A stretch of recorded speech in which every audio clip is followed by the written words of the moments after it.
A paz do Senhor, meus irmãos, aqui quem vos fala novamente é pastor Elias Teodoro, e hoje, dando continuidade à nossa leitura bíblica diária, meditaremos sobre o Salmo 35, que nos diz o seguinte: Ó Senhor, defende a minha causa contra os que me acusam, luta contra aqueles que me atacam, embraça o escudo e a couraça e ergue-te em meu auxílio, empunha a lança e reprime o passo dos meus perseguidores. Dize à minha alma, eu sou a sua salvação. Sejam confundidos e cobertos de vexame os que buscam tirar minha vida. Retrocedam e sejam envergonhados os que tramam contra mim.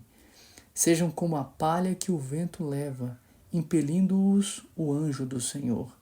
Que o caminho deles fique escuro e se torne escorregadio, e que o anjo do Senhor os persiga. Pois sem razão me armaram ciladas, sem motivo abriram uma cova para mim.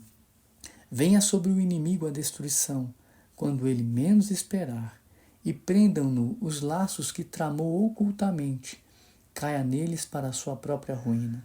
Então a minha alma se alegrará no Senhor e se regozijará na sua salvação.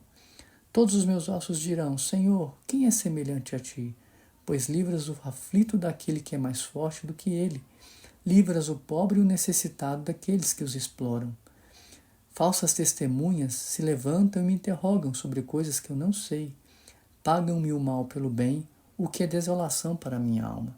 Quanto a mim, porém, estando eles enfermos, as minhas roupas eram pano de saco. Eu afligi a minha alma com jejum e em oração me reclinava sobre o peito. Portava-me como se eles fossem meus amigos ou meus irmãos. Andava curvado, de luto, como quem chora por sua mãe. Quando, porém, tropecei, eles se alegraram e se reuniram. Reuniram-se contra mim. Homens sem valor que eu não conhecia, dilaceraram-me sem tréguas. Como hipócritas zombadores numa festa, rangiam os dentes contra mim. Até quando, Senhor, ficarás olhando? Livra-me da violência deles. Salva dos leões a minha preciosa vida. Renderei graças na grande congregação. Te louvarei no meio da multidão poderosa. Não se alegrem de mim os que, sem razão, são meus inimigos. Não pisquem os olhos que, sem motivo, me odeiam. Não é de paz que eles falam. Pelo contrário, tramam enganos contra os pacíficos da terra. Escancaram contra mim a boca e dizem, pegamos, pegamos, vimos tudo com os nossos próprios olhos. Tu, Senhor, tens visto isso. Não te cales, Senhor, não te ausentes de mim. Acorda e desperta para me fazeres justiça. Defende a minha causa, Deus meu e Senhor meu. Julga-me, Senhor, Deus meu, segundo a tua justiça. Não permitas que se alegrem à minha custa. Não digam eles lá no seu íntimo, agora sim, cumpriu-se o nosso desejo. Não digam, acabamos com ele. Envergonhem-se e juntos sejam cobertos de vexame os que se alegram com o meu mal. Cubram-se de vergonha e humilhação os que se engrandecem contra mim. Cantem de júbilo e se alegrem os que têm prazer na minha retidão. Que eles digam sempre, glorificado seja o Senhor que se compraz na prosperidade do seu servo. E a minha língua celebrará a tua justiça e o teu louvor todo dia. Amados, sabemos que Davi é o jovem que foi ungido rei, matou Golias, fugiu de Saul, tornou-se rei de Israel e lutou muitas batalhas em nome de Israel. Este é o Davi que foi o autor deste salmo. Também sabemos que este salmo é uma oração a Deus para que o livre dos inimigos. Apesar de ser rei, Davi viveu uma vida perigosa e teve muitos inimigos, estrangeiros e domésticos, que ameaçaram sua vida. O Salmo 35 também é profético de Jesus, o Messias. Em muitos aspectos é semelhante ao mais conhecido Salmo 22. De um ponto de vista profético, ambos os salmos focam na perseguição e na gloriosa vindicação do Messias vindouro. Seu conteúdo profético difere principalmente no fato de que o Salmo 22 tende a focar no abuso físico que o Messias sofreria, enquanto o Salmo 35 tende a focar nas injustiças legais que o Messias suportaria. O Salmo 22 profetiza a cruz. O Salmo 35 profetiza a traição de Jesus e os julgamentos religiosos fraudulentos que ele sofreria. Este salmo é classificado como um salmo imprecatório, ou seja, o que quer dizer isso? Feito com orações ou expressões que pedem a Deus que traga punição ou julgamento sobre os inimigos ou aqueles que causam sofrimento ao salmista ou ao povo de Deus. Imprecação é uma maldição. Em um salmo imprecatório, o autor amaldiçoa seus inimigos. Há diversos desses salmos imprecatórios no livro de Salmos. A maioria, se não todos, escritos por Davi, homem segundo o coração de Deus. Sob um olhar genuinamente cristão, os salmos caracterizados pela imprecação parecem ir contra o ensino de Jesus, que, por exemplo, disse assim em Lucas 6, versículos 27 a 31. Mas a vós que isto ouvis, digo, amai a vossos inimigos, fazei bem aos que vos odeiam, bendizei os que vos maldizem e orai pelos que vos caluniam. Ao que te ferir uma face, oferece-lhe também a outra. E ao que te houver tirado a capa, nem a túnica recuses. E dá a qualquer que te pedir. E ao que tomar o que é teu, não lhe tornes a pedir. E como vós quereis que os homens vos façam, da mesma maneira lhes fazei vós também. Da cruz se expressou Jesus da seguinte maneira, em Lucas 23, 34. Pai, perdoa-lhes, pois não sabem o que fazem. Porém, o Salmo 35 parece ir frontalmente contra tudo o que Cristo ensinou e praticou. Quando lemos o Salmo, notadamente nos versículos 35, versículos 5 a 8 e todo o mais que acabamos de meditar. Para deixá-lo mais intrigante ainda, Davi louva a Deus enquanto amaldiçoa seus inimigos. As 3 seções principais do Salmo 35, logo após expressar o que Davi pedia para os seus inimigos, termina cada com uma palavra de louvor. Assim é o Salmo, versículo 9, o versículo 18 e o versículo 27 e 28, que após as imprecações que Davi faz contra seus inimigos, ele tece um louvor e um agradecimento ao Senhor.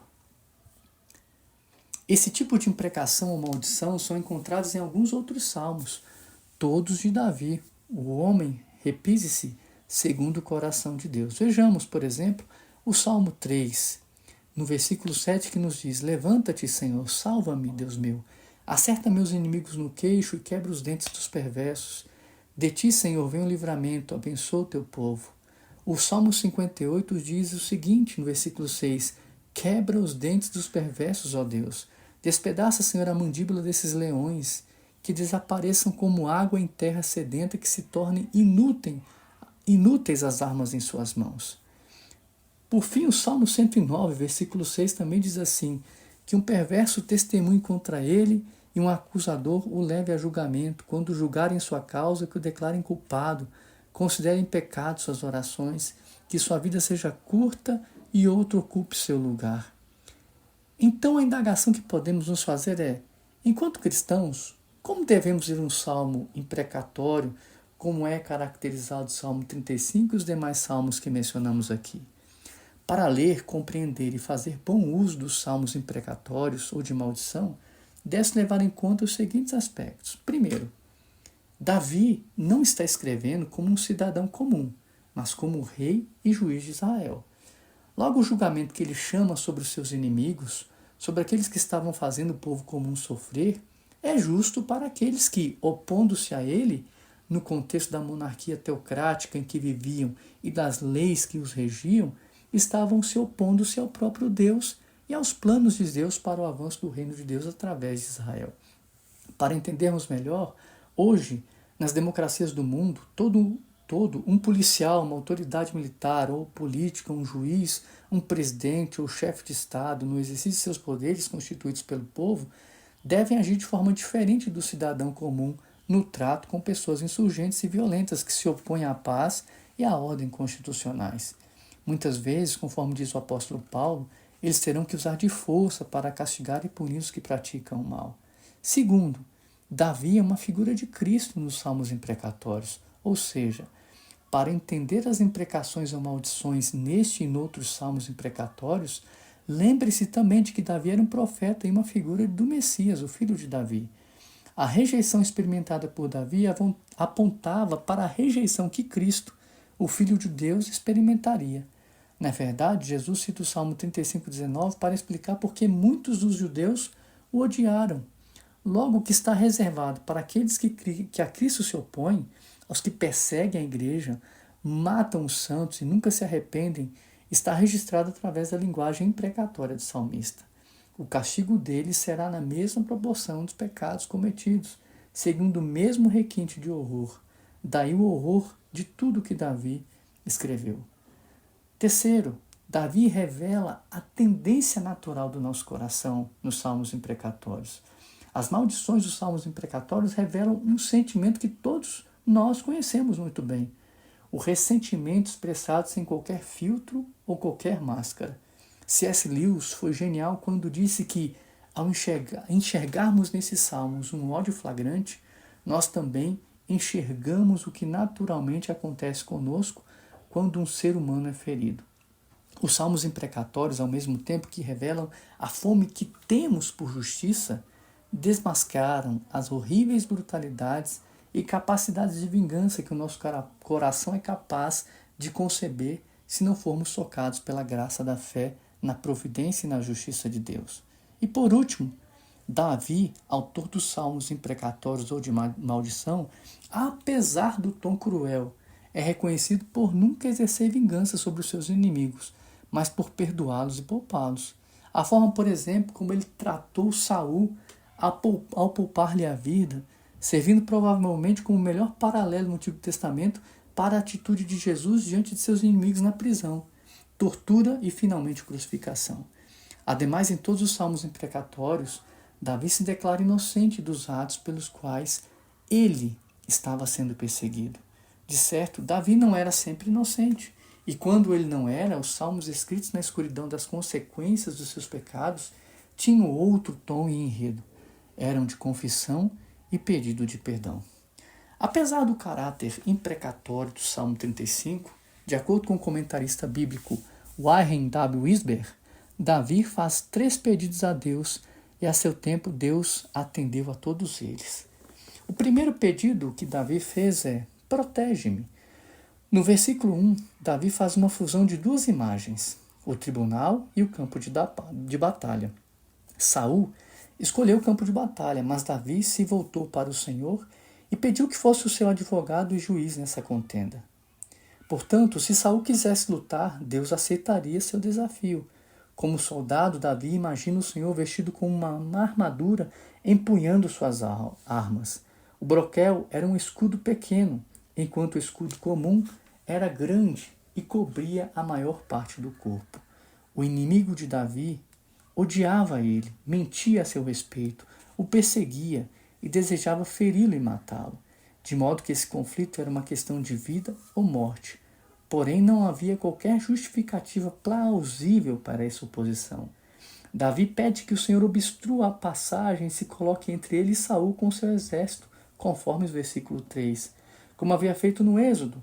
Em seguida, pede que o anjo do Senhor confunda os inimigos, fazendo-os recuar e perseguindo-os, conforme vemos no versículo 4. Isso o envergonharia, derrotaria e, por fim, destruiria seus adversários, conforme o versículo 8. A oração do versículo 4 é repetida no versículo 26.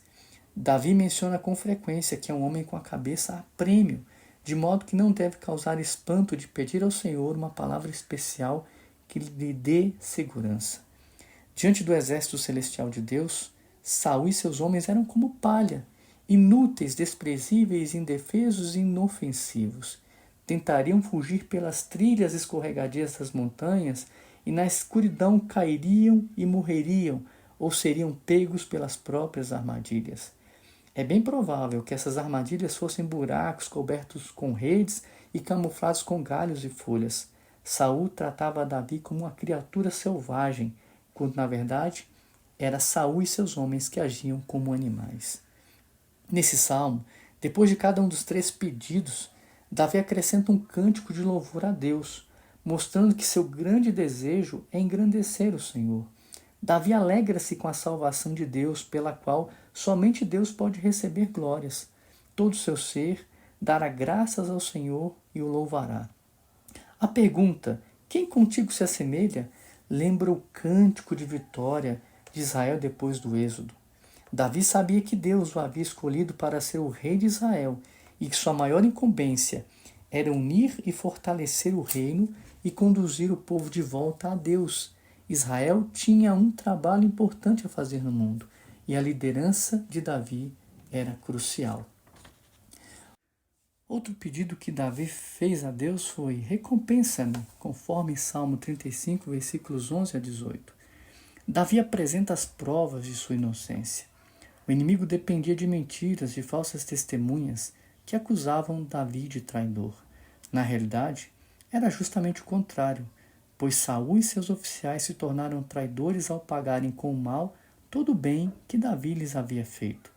Davi poderia ter dado cabo de Saul em 2 ocasiões, mas em vez disso lhe pagou o mal com o bem, conforme vemos em 1 Samuel capítulo 24 e 1 Samuel capítulo 26. Saul chegou a admitir que Davi era um homem de mais caráter do que ele.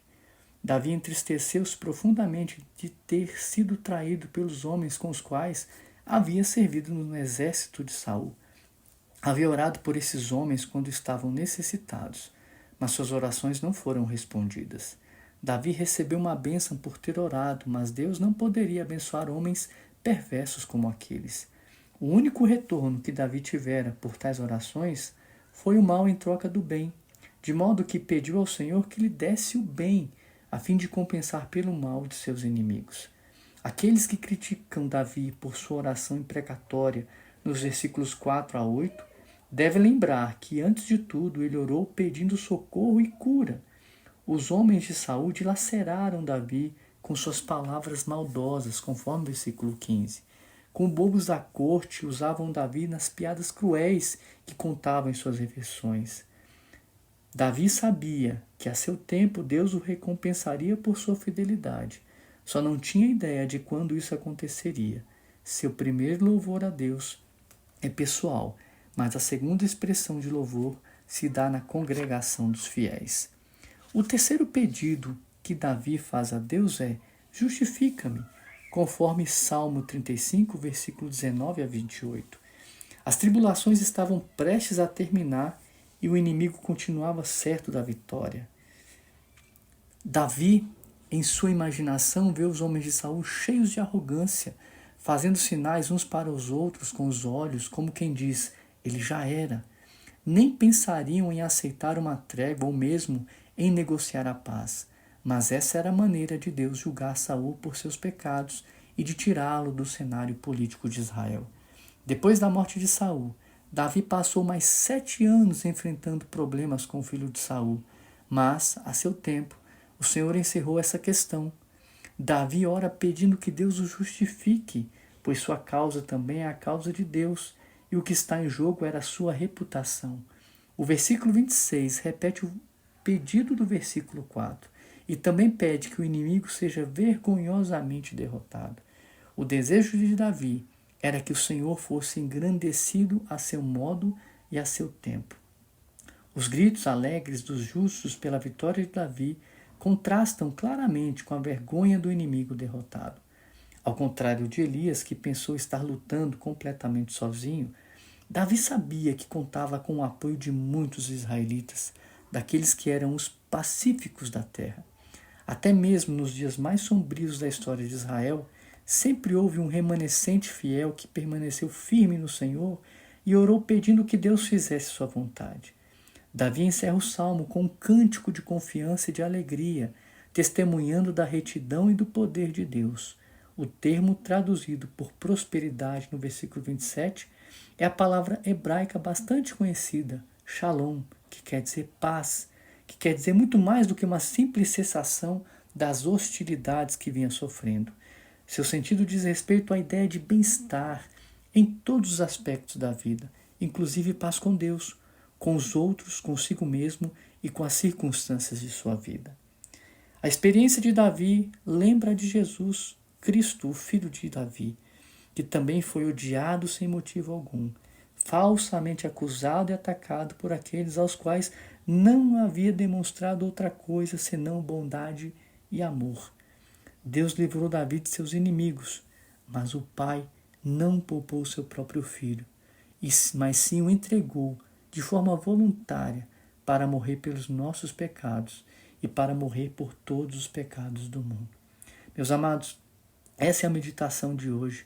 Que Deus os abençoe de uma maneira gloriosa e continuem firmes no nosso projeto de leitura bíblica diária. Deus os abençoe em nome de Jesus.